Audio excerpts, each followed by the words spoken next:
Welcome, everyone, to another live stream.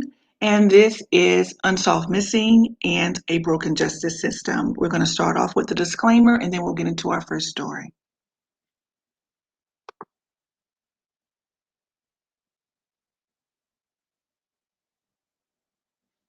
I just want to give a quick shout out to Shaquila Dixon. This is an amazing, amazing young lady. I just wanted to tell her thank you for everything that you do.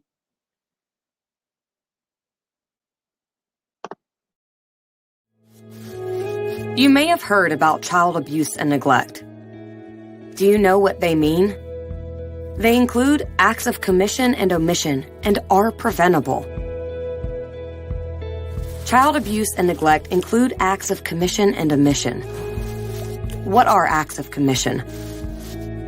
Acts of commission are deliberate and intentional. However, harm to a child might not be the intended consequence.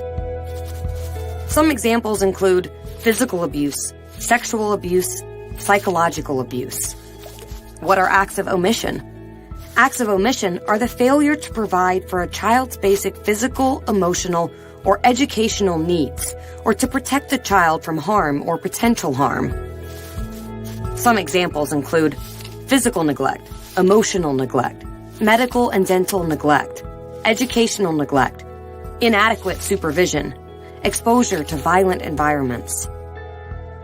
About 1 in 7 children experience some form of child abuse or neglect in the last year.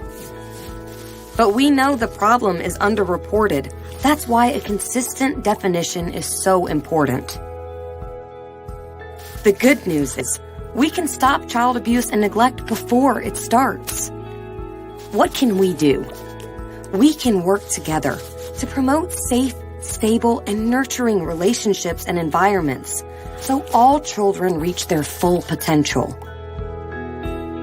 Some strategies to consider include strengthen economic supports to families, change social norms to support parents and positive parenting, provide quality care and education early in life, enhance parenting skills to promote healthy child development, intervene to lessen harms and prevent future risk.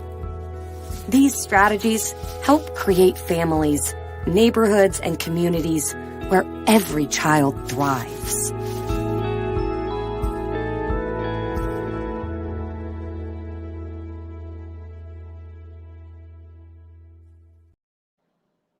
It's an important topic and one that is pretty tough to talk about. April is Child Abuse Prevention Month. Experts say there has been an uptick in child abuse cases.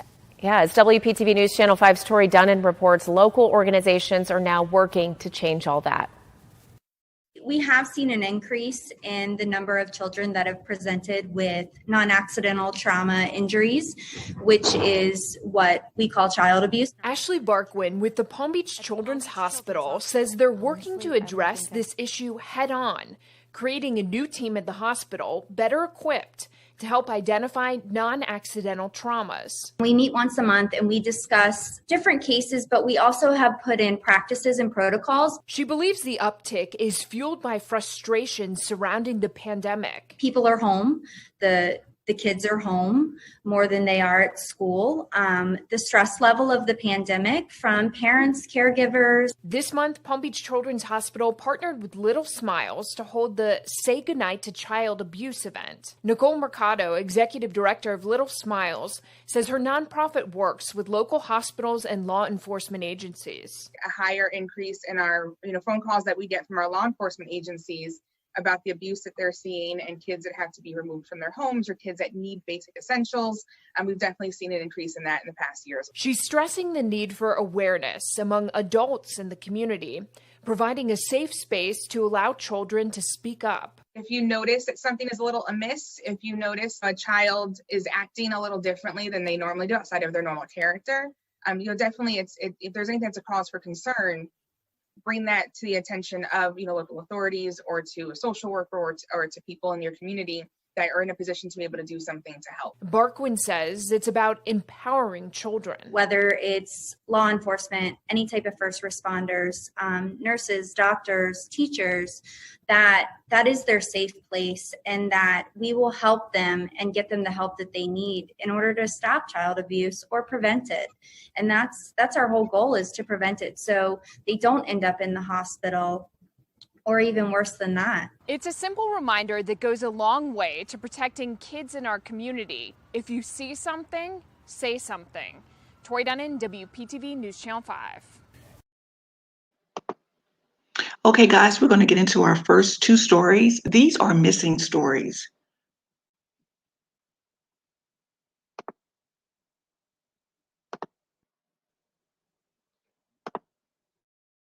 Update to bring you on a story of a missing Glendale woman who went missing while hiking in the Angeles National Forest. Today, 37-year-old Narina Avakian was found dead near the Mount Waterman Trail. Family members say she went for a hike by herself last Sunday. Her car was found at the Buckhorn Day Use area along Angeles Crest Highway on Thursday. That area was heavily impacted by the recent snowstorm. The cause of death does not appear to be suspicious. No foul play suspected, and the cause is now under investigation. Hello, I'm Mark Brown. Get more. Missing at the top of the San Gabriel Mountains, a Glendale woman went for a hike and never came back. The area is now covered by a foot of snow, so search and rescue crews spent the day looking for Narina Avakian today with no luck. Crews found her car abandoned near the Buckhorn campground halfway between Mount Waterman and Wrightwood, right along the Angeles Crest Highway. KCAL 9's Nicole Comstock has the latest now on the search. It's snowing over the San Gabriel Mountains. It has been for several days. A foot of fresh powder covers the tables outside of Newcomb's Ranch restaurant, which is now serving as a command post for a missing hiker. Narina Avakian left her home in Glendale. Investigators believe she drove up the Angeles Crest Highway in her own car, a Subaru Impreza like this. She apparently told her family that she was leaving for a day hiking trip, but didn't tell them where. Avakian ventured out on this hike on Sunday, and it was just yesterday, 4 days later, that her car was finally found at the Buckhorn Day Use area. Search and rescue teams tell me there are 5 different trails you can take from that location, and right now they have no idea which one she took. The Los Angeles County Sheriff's Department Search and Rescue, the Montrose Search and Rescue Team, went out there and deployed immediately once the vehicle was found and began searching yesterday through 2 a.m. But Sergeant Christian Hopman with Glendale PD says with more snow falling, they had to suspend the search. 7 teams searched again on Friday, but found no trace of her. And on Saturday morning, more SAR teams from across the state, including Yosemite and China Lake, are joining in. So many people are coming and wanting to help in locating RNA. Just as much as we do. But the conditions are too dangerous for the public. Police are asking community members to have faith in the trained professionals and stay away from the area. Detectives also pinged Avakian's cell phone to no avail. The last ping they got was at the mouth of Angeles Crest Highway at a cell phone tower. That would have indicated she was heading into the canyon. That's where cell reception cuts off. In La Cañada, Flint Ridge, Nicole Comstock, KCAL 9 News. Okay, guys, we're going to get into this next story, and this one is very disturbing because it involves a young woman that went missing, and she's pregnant. A body is found in a suitcase along the Neuse River. Now investigators working to learn whether she is a pregnant woman who was reported missing. CBS 17's Holden Kowicki has been covering this story for us today and joins us live with the very latest. Holden. Well, Russ, the coroner has since removed the body, but investigators spent the day combing this entire area from the woods all the way down to this area where the body was ultimately found. Now, while the identity of the victim has yet to be released, Sheriff Baker confirmed that they had been combing this area throughout the weekend looking for 28-year-old Brittany Simone Smith, a pregnant woman who was last seen Thursday. Smith's family has been here at the scene off and on throughout the day, but Sheriff Baker stopped short of giving them the closure that they're looking for until the body can be properly identified. If this is in fact this young lady that we've been looking for all weekend long, someone is responsible for that. That just doesn't happen. Again, the body was found in a suitcase, and Sheriff Baker says that it is safe to call this a homicide, and they are investigating it as such. If you have any information that could help investigators, you're being asked to call Raleigh Crime Stoppers. Reporting live in Raleigh, Holden Kerwicki, CBS 17 News.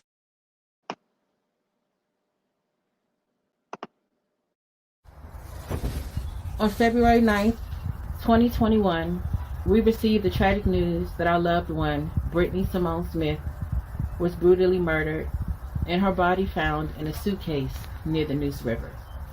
Yesterday, we learned that our beautiful daughter, mother, granddaughter, sister, niece, cousin, and friend was snatched away from our lives and the lives of her innocent children. She is no longer with us to laugh, cry, dance, change, and become a woman of her full potential. Her baby did not get the opportunity to grow, love, play, and to get to know his brothers. Today, Brittany has become another number in the thousands of missing black women who are killed. Someone discarded Brittany Simone Smith and her baby like they did not matter, and we want justice for all the persons involved in the crime. We demand justice for Brittany Simone Smith because unfortunately she is unable to stand up for herself.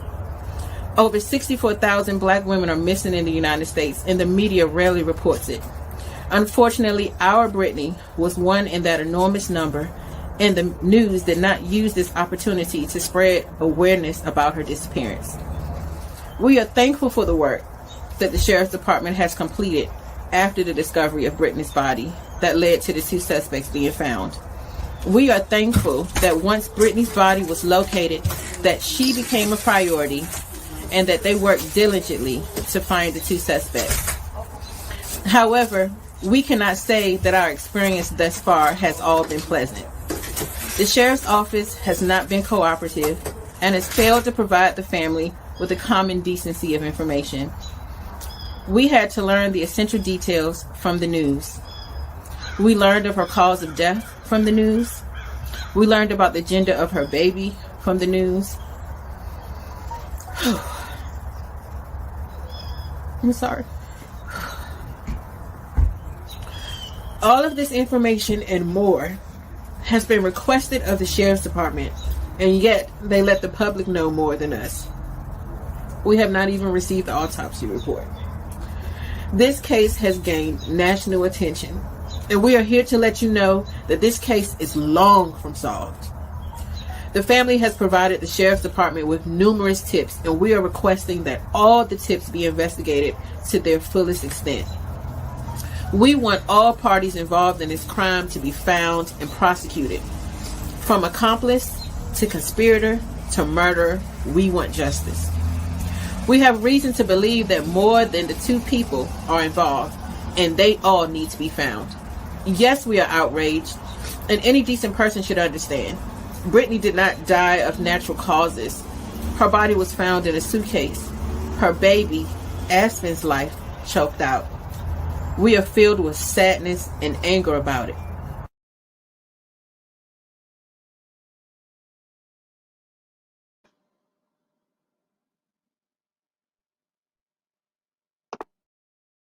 Now, breaking news from CBS 17 News. We are following two breaking stories tonight. The shooting death of a UPS driver. But first, new at 11, new information from the Wake County Sheriff on the woman's body found in a suitcase in Wendell. CBS 17's Amy Cutler just talked to the sheriff. So, Amy, what do we know tonight?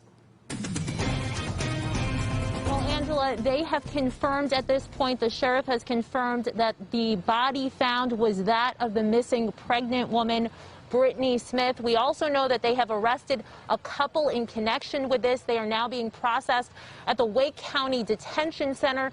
The sheriff saying that they were taken into custody during a traffic stop. We want to get right to those mugshots now.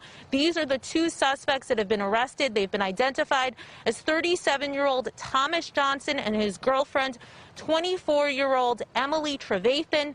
The sheriff wouldn't say how the suspects knew the victim, Brittany Smith. We know Smith, who was pregnant, was reported missing Friday. She was last seen Thursday. Investigators say she died from strangulation and somehow a motel room was involved. Smith's body found stuffed in a suitcase found near the shoreline of the Neuse River in Raleigh on Monday.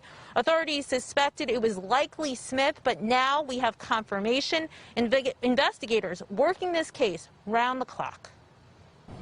Through numerous interviews and search warrants, investigators were able to obtain a probable cause to get these warrants. We have just finished interviewing both of them, and they are currently being processed out at the Wake County Detention Center as we speak. Very emotional. Imagine that. It's a young person, young lady, regardless of what type of life, how life is for any of us. You know, no one deserves to have their life taken. Now, these suspects will be charged, the sheriff says, with murder of an unborn child, and concealment of a body. The sheriff saying that his thoughts and prayers are with Smith's family. Now, the specifics of this, the motive, the details, still investigators are being tight-lipped about this because they tell me the case, the investigation, remains ongoing. Live in Raleigh, Amy Cutler, CBS 17 News. This was so disturbing. Like I said, it's for the simple fact, not only did they kill her, she was with child, and then they stuffed this lady in a suitcase like she was a piece of trash and just threw her in the river. And unfortunately, this is the day and age that we live in now. People have just completely lost their minds. So that's why I'm an advocate for anyone who cannot defend or speak for themselves. And that's why I decided to do this series. I just bring light to little ones, as well as adults that become missing and lost, and people that end up in the back of trunks of cars and situations like this, just to bring awareness. Guys, we have to keep our eyes open. Reach out to your loved ones when they're going traveling places. Ask them to let you know, hey, where are you going? Like the young lady earlier that went mountain climbing. I hope and pray that she let a family member or loved one know, hey, look, guys, I'm going away for the weekend, and what location. It's important to let your family members and loved ones know when you're traveling. I'm telling you, anytime I travel out of state, I let a family member know where I'm going and what route I'm taking. Because unfortunately, in this day and age, people have become cruel. And so I definitely let people know, hey, look, sis, brother, hey, look, I'm going out of town. This is where I'm going to be at. You know, it's sad to say, but this is the world that we live in. Okay, so we're going to move on to the next portion, and this portion concerns abuse of children. And like I said, a lot of times it takes me a minute to just edit these videos because they're so heartbreaking. But April is Child Abuse Awareness Month, and I'm going to continue to do these videos throughout the year. But I just have to bring awareness to these things because little ones, they don't have anybody to advocate for themselves. So I'm going to be the advocate.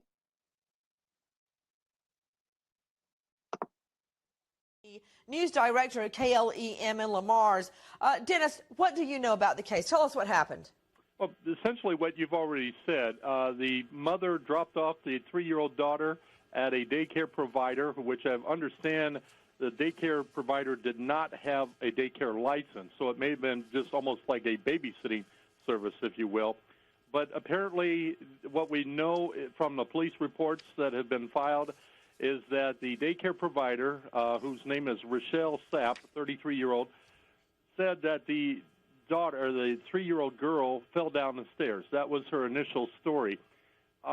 She called up the mother. The mother came, rushed the daughter to the hospital, to the Orange City, Iowa hospital. Then it was airlifted to Sioux Falls, to a Sanford Children's hospital there.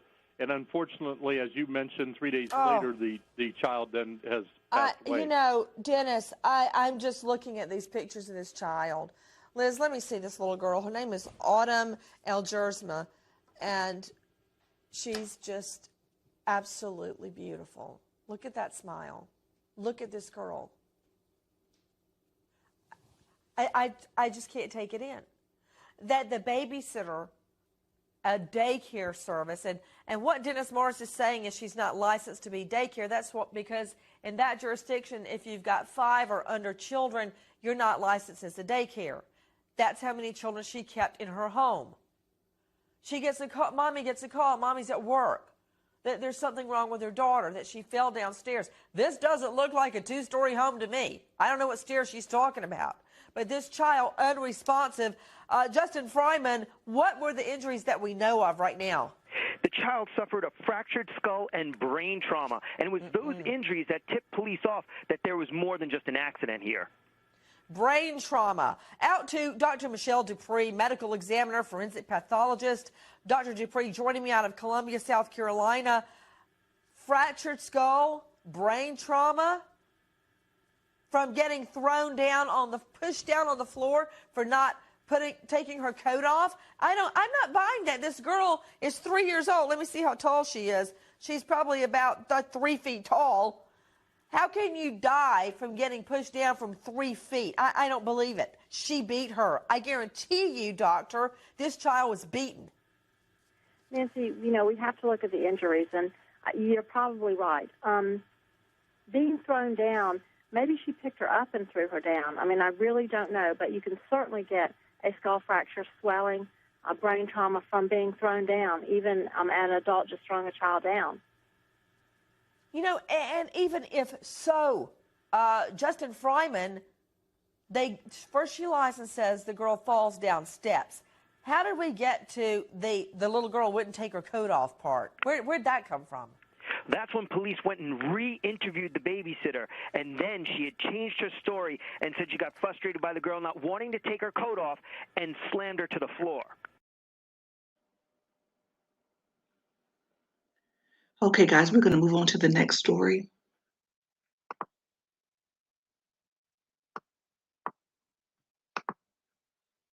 A Cleveland mother is furious tonight after she witnessed someone she thought she could trust abusing her 2 children. A Cleveland daycare worker caught on camera, hitting, yelling, pushing them. We're not showing the violent moments yet because they are so disturbing. That worker is in the Cuyahoga County Jail tonight as police investigate. And only on News 5, our Jesse Schultz spoke to the mother about what she saw. And we want to warn you, some of the video is tough to watch. Tuesday morning started out like any other for Marquisha Wilson. Around 11, she dropped her 4 kids off at Irma Cintrons, the home daycare provider she's used since 2018. My kids typically go 5 days a week. It was not even 20 minutes after she left, her oldest daughter, 10-year-old Dontasia, texted her. And I'm like, oh, it's a video. And I click on it. It's a video that we want to warn you is tough to watch. It shows her 3-year-old daughter getting cursed at, yelled at, slapped, and pinched by a worker at Irma Cintrons. The little girl's wails audible. The video then shows the worker call over Wilson's 6-year-old son. She swears at him, hits him in the head, and strangles and threatens him. I couldn't even believe what I was watching. Like, instantly, I didn't even go into work. I just cut my car back on and got back on the freeway like, I'm going to get my kids. After picking up her kids, who are okay, Wilson immediately went to Cleveland police. She said she knows who the woman in the video is. We're not naming her because she has not been formally charged yet. There is an active arrest warrant for the woman that details the incident. I went to the daycare on 5001 Burger Street for comment, but no one opened the door. Irma Cintron is a licensed home provider with the state. The last inspection was in October. According to the Ohio Department of Jobs and Family Services, there have been no serious risks of noncompliance. Wilson said she's never had any problems before, which is why she feels so betrayed. I brought y'all to this daycare thinking that it was somewhere safe for y'all to be. I trusted these people for years, and to think that they would do something like this. Wilson says she's proud of her 10-year-old who pretended to be on TikTok while taking the video. See, I'm trying out TikTok filters. These are ugly. And I told her that multiple times. Thank you for having the courage to tape it and send it to me immediately. Now, as ODJFS investigates the daycare and child endangerment violations, Wilson is holding her kids a bit tighter. I don't trust anybody with my kids. Like, if it's not their dad or one of my family members, They won't be in a daycare facility. Reporting in Cleveland, Jesse Schultz, News 5. Okay, guys, we're going to get into this last story. And this last story, I can't even put into words how disturbing it is. So if I'm going to give out a disclaimer, if seeing child abuse or hearing about it is a trigger for you, you do not want to watch this last story.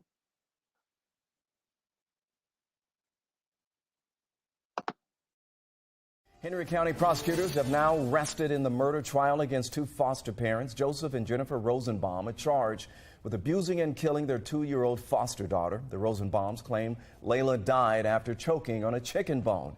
Joe Hinkie was in the courtroom today when the medical examiner testified there is no evidence she choked.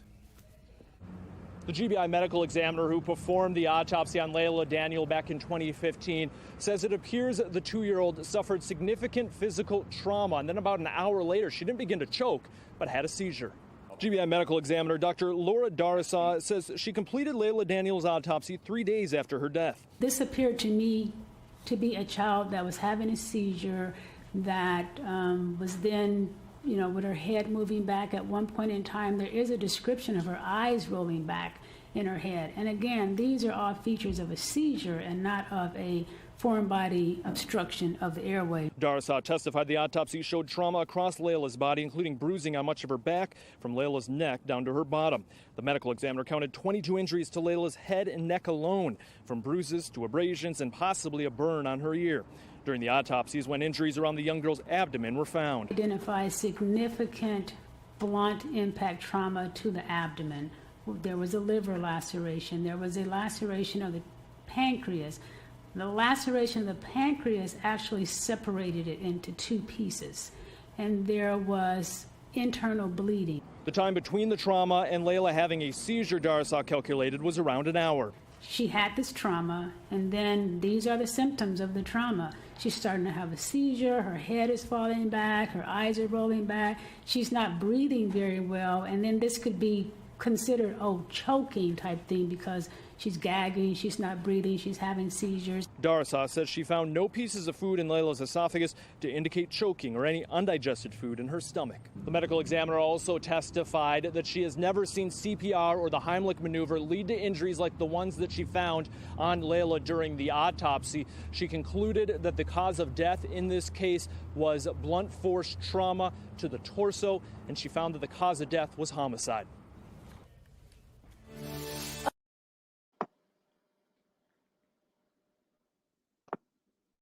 Tonight, folks, a 7-year-old girl takes to the stand in a murder trial in Henry County. She's accusing her 2 foster parents of repeatedly abusing her and her little sister. This allegedly took place about 4 years ago when they were just preschoolers. The girl's sister, Layla Daniel, died, and the foster parents, Jennifer and Joseph Rosenbaum, are charged with murdering her. But the Rosenbaums insist Layla's death was an accident. And then late this afternoon, another foster parent taking to the stand, backing up those kids' accusations. And we want to warn you, folks, the details are disturbing. Here's John Sherrick. Not only did the now 7-year-old girl testify at the murder trial of foster parents Jennifer and Joseph Rosenbaum that the Rosenbaums physically abused her and her little sister Layla, but a woman who was one of the sister's previous foster parents testified that the girl told her about abuse way back then. Patricia Lambert was the foster mom of the Daniel sisters, 2-year-old Layla and 3-year-old Millie, in June and July 2015. And back then, Joseph and Jennifer Rosenbaum were asking DFACS to let them be the girls' foster parents. So DFACS allowed the Rosenbaums to take the sisters on several brief trial visits. And Patricia Lambert testified that the girls would come back from their visits with the Rosenbaums scratched and bruised. And Lambert says Millie would tell her this. Well, one of the things Millie always do when she come from by Jennifer, she would put on this act. She would have a belt, and she would, act like a junk man, just doing this, like, so what are you doing? She'd say, I'm being Miss Jennifer, I'm junk. And then she said, when Miss Jennifer drink, she would pull Layla down the stairs by her arm. Lambert says she told that to DFACS, but the Rosenbaums became the two girls' foster parents. Layla was dead within 4 months. Millie testified that Jennifer would often spank her and Layla on their bare skin for not getting dressed fast enough or for falling asleep in the car. When you got a spanking on your butt, what did Jennifer use to give you a spanking? Her hand. Would Jennifer use anything else to give you spankings? A bell. And Millie testified that Joseph would be there and would do nothing to stop Jennifer. Amanda Harrell has since adopted Millie, and she testified that Millie talks about that time with the Rosenbaums. She was forced to eat mashed potatoes until she vomited and then was forced to eat the vomit. At one time, she wasn't doing something fast enough, so Jennifer twisted her ankle and sat on her. And Patricia Lambert, pressed by the defense to admit that there is evidence that at least some of her testimony about the girls and the Rosenbaums is wrong, defended herself. One thing I do not do is lie. I have no reason to. Stop trying to trip me up.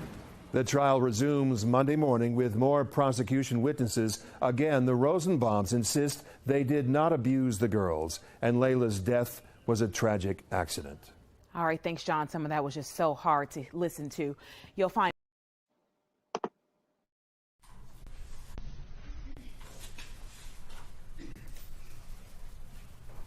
It'll be the order of judgment of the court. Ms. Jennifer Rosenbaum, please stand. It'll be the order of judgment of the court that count 3 be vacated and count 6. That count 5 be vacated and count 6. As to count 6, you'll be sentenced to a term of life in prison. As to count 7, it's vacated into count 6. As to counts 10 through 41, you'll be sentenced to a term of 20 years to serve. Those 20 years will be served concurrent with each other and consecutive to the sentence pronounced in count number 6. As to counts 42 through 47, you'll be sentenced to a term of 20 years. Those will run concurrent with each other and consecutive to count number 10. As to count number 48 and 49, you're to receive 10-year prison sentences, and those are to run concurrent with each other and concurrent with the other sentences that the court has imposed. All told, this is a life sentence, plus 40 years to serve in the state penitentiary.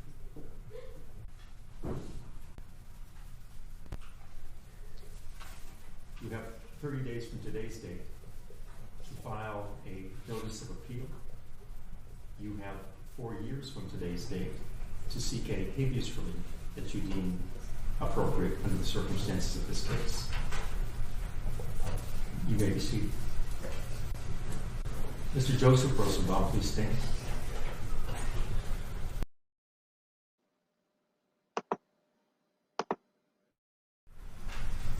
It will be the order and judgment of this court to be sentenced to a term of 30 years in the state penitentiary.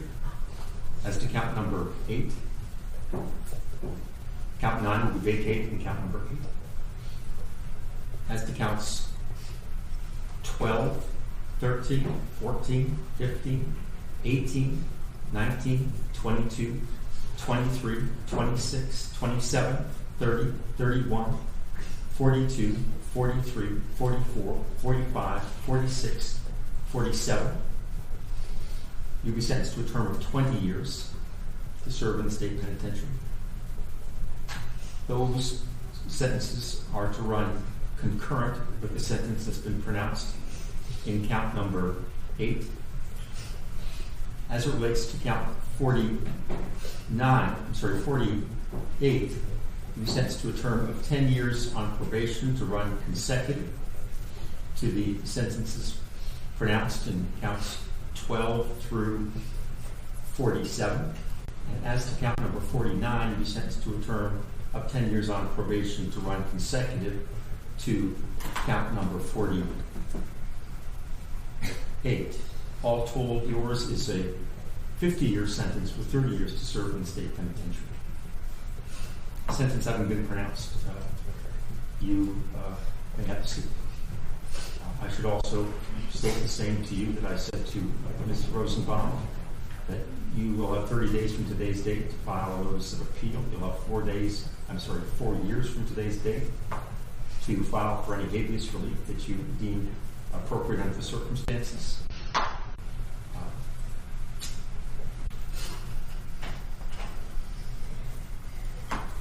There are a lot of counts here. Let me just double check with the state and with the defense that we have covered them appropriately in terms of completeness. Okay, guys, at the end was the court trial, and both of them got 50 plus years at the sentencing. But that wasn't what disturbed me. What disturbed me was the fact that they're both alive and breathing, and that baby is gone. So I hope every day that they're in jail, that their conscience just eats them alive. That child didn't deserve to die like that. I'm telling you, stuff like that is so disturbing to me.